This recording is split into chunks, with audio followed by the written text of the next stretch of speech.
Panelo. Oh, nako. Sila pa ho talaga ang may ganang magsabi na fake, walang katotohanan, na sinisira ang vice-presidente, mga bossing. Pag ganyan-ganyan lang ho yan si Panelo. Pero malapit na po yan. Ibig ko sabihin, malapit na sigurong mag-birthday. Sabi niya dito, mga bossing, siyempre, naturalmente, ipagtatanggol na naman ang vice-presidente. Ipagtatanggol po yung mga Duterte, mga kababayan. Yan lang naman po ang kaya nila. Ano po, yan lang ho ang kaya nila, mga bossing. Yung iiwas, yung pagmukhain na peke, yung mga ini-issue sa vice-presidente. Kasi, uulitin natin, meron po kasing mga DDS na tanggap na po once na sinabi nila kahit walang patunay. Okay na yun, totoo yung sinasabi ni Panelo. No? Asa ebidensya ni Panelo? Wala, hindi na kailangan yun. Pinapaniwalaan na namin si Panelo. Pinupolitika lang. Samantalang nakita na, sila mismo nagtatanong sa utak nila, bakit kaya nag-submit sila Inday Sara Duterte nung mga Kokoy Villamin, nung mga Mary Grace Piatos, yung McDonald's, ba't kaya? Tanong na ho din nila sa isip nila yun, mga kababayan.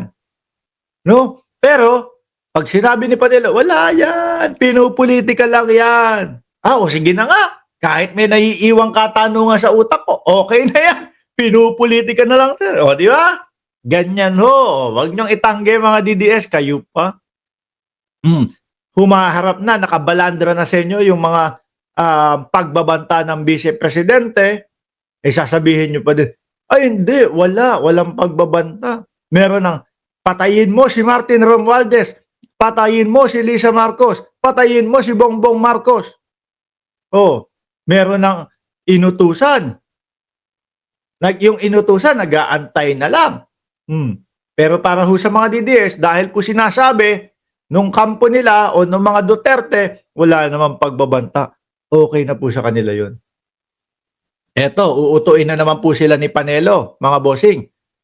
If it's not true, then it's fake. Yan daw. Kung hindi daw totoo, then fake lang yun. If it's true, even if it's hurt the image of the public official, hindi fake news yun. So, ang fake news, yung sisiraan mo siya, hindi naman totoo, gaya nung ginagawa nila kay Inday Sara. Ilalarawan mo na corrupt, na gumastos ng irregular na confidential funds, na yumaman sa pwesto. Yun ang fake news, sinisiraan mo. Well, Panelo, anak ng tinapa ka, abogado ka pa naman. Kapag ka sinabi mong ganyan, syempre, nakaakibat yung ebidensya mo. Pagka sinabi mong ganyan, syempre, dapat ipinapaliwanag nyo. Meron ba kaming narinig na paliwanag? Meron ba kaming nakitang paliwanag? Meron ba kaming napanood na paliwanag? Wala. Di ba? Merong mga ihinain na ebidensya. Merong mga 1,200 kung di ako nagkakamali doon sa bilang nung mga resibo na may mga pangalang Kokoy Villamin at kung ano-ano pang pangalan, pati yung si Chippy, si McDonald's na damay na. Hindi sinasagot. Ano gusto mong isipin ng sambayan ng Pilipino? Hindi, mabuting tao si Inday Sara Duterte pa din. Hindi niya lang naman sinagot yun no? Okay lang yun, mabait pa din siya. Pero kung sinagot mo yan, sinagot ng vice-presidente o sinagot ng ipinagtatanggol mo, mga bossing, malamang hindi iisipin ng sambayan ng Pilipino na naging corrupt ang vice-presidente. Wala kasi tayong naririnig na sagot sa kanila. Ang ginagawa ho nila, fake news yan, paulit-ulit. Sagutin nyo nga. Yun ang sigaw na sambayan ng Pilipino Sagutin nyo nga. Puro kayo fake news. Fake news kayo ng fake news. Pero yung mga katanungan, ayaw nyo sagutin. Yung mga pagpapatawag sa inyo, ayaw nyo puntahan. Yung NBI, pinapatawag si Vice Presidente. Dahil nga po doon sa mga nabitawan niyang salita nung nasa Congress siya. Di ba? Oh, meron siyang may nabitawan siyang salita na pagpapapatay. Oh, gusto siyang pagpapaliwanagin, 'di ba? Bago yung pagpatawag sa kanya, may mga interview na napapanood tayo sa Vice Presidente. Ang sinasabi niya doon, lawyer ako, no? Lawyer ako. Alam ko yung mga sinasabi ko kung makakasuhan ako o hindi. Sabi ko, ay, mukhang may ipambabala talaga ang BP doon, Ano? Mukhang talagang maipagtatanggol niya yung sarili niya doon, So, hinintay ko yung araw na a-attend po sa NBI si Vice. Hindi naman po pumunta. Kung ako ho yun, mga kababayan, eto na naman, kung ikaw na naman. wala po akong pangarap na maging presidente. Wala po akong pangarap na maging vice presidente, mga kababayan. Kahit na congressman, wala ho. Ano? Bakit? Putik na yan. Buong maghapon, nando ka sa Congress. Oh. Hindi ho ako sanay ng ganun kasing trabaho, mga kababayan. Mas sanay ako, nasa bahay lang. Oh, kahit pa paano. Pero busy. Pero yung sasabihin mong, lalabas ako ng bahay, tapos mag-oopisina ako, 8 hanggang 12 oras. Hindi ho eh. Sorry. Kaya kung gusto kong tumulong, sasabihin ko sa inyo, gusto ko pong tumulong sa sambayan ng Pilipino. Ay, gumawa na lang tayo ng NGO, no, non-government organization. Diyan yung pagtulong.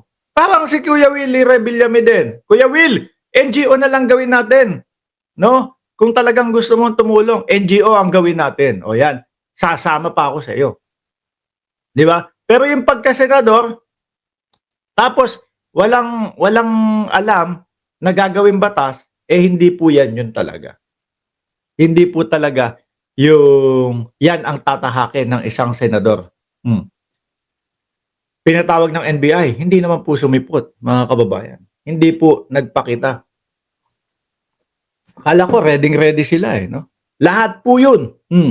Ngayon, sa Congress naman po, napatawag, kasama po yung OBP. Nung naiipit na yung mga katanungan, sumasakit na po yung mga dibdib nila. Ano? At yung mga itinatanong naman po nung mga congressman, mga kababayan, tugma naman po doon sa mga sinasagot nila. Kaso kapag ka nasusukol na, wala na, ayaw na sumagot. Masakit na po yung dibdib. Nahihilo na po, nasusuka na po. No.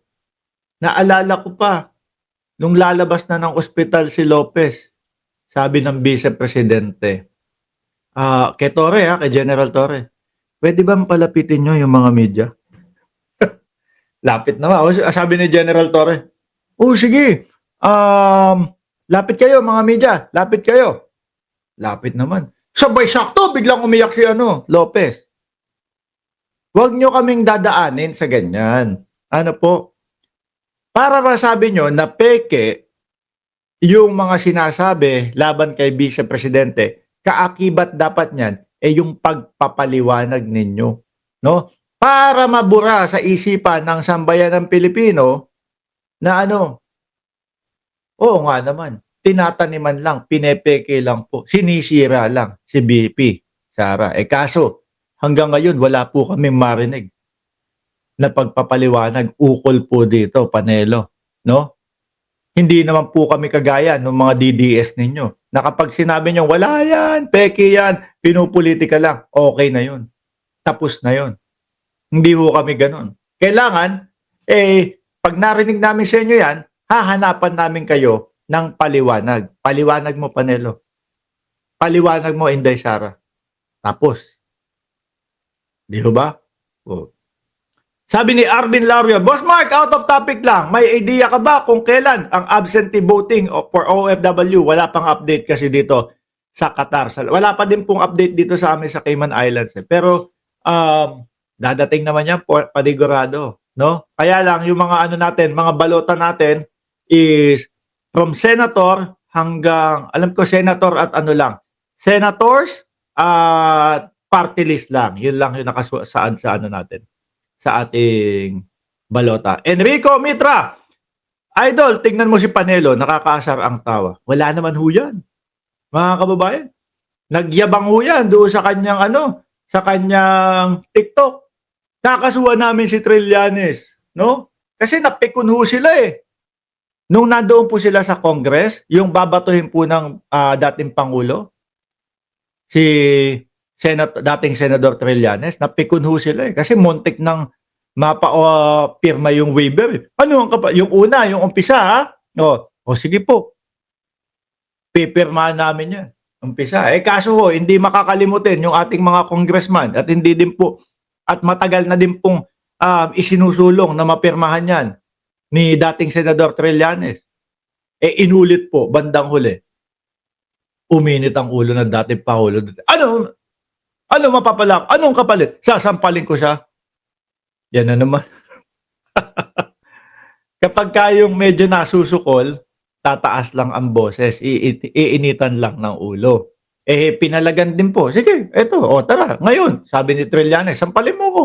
Basta pirmahan mo yung waiver. Tapos kinabukasan, nag-live si Panelo. Sabi nung si Panelo, dating Pangulo, magsasampa ka ba ng kaso kay Trillanes? Sabi, kumbaga, oo daw, magsasampa sila. Bakit ho ngayon wala pa, mga boss? Kasi nga, para mapatunayan yung ikakaso nila kay Trillanes na libel, kailangan buksan yung na yun, yung bank account na yun. Kailangan pirmahan yung waiver na yun. Yari sila. Sasabihin, ang kinakaso nyo po kay dating Senador Trillanes ay libel po, paninirang puri dahil po dyan sa sinasabi may mga pumapasok na malalaking pera dyan ho sa bank account na yan.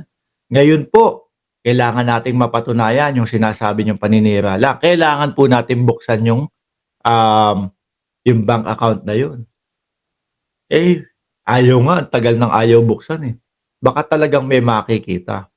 No? At kahit pa 9 na taon, 8 taon, 7 taon ang lumipas, lahat ng record doon, no? Lalo na sa bank statement, kita ho yun, mga kababayan. Baka lalo silang mayari, no? Kaya hanggang ganun lang. Yan patawa-tawa ni Panela na sinasabi ninyo. Wala ho yan. Plastic na lang po yan. Deep inside, hirap na din po yan. Deep inside, sakit na din po yan, mga bossing.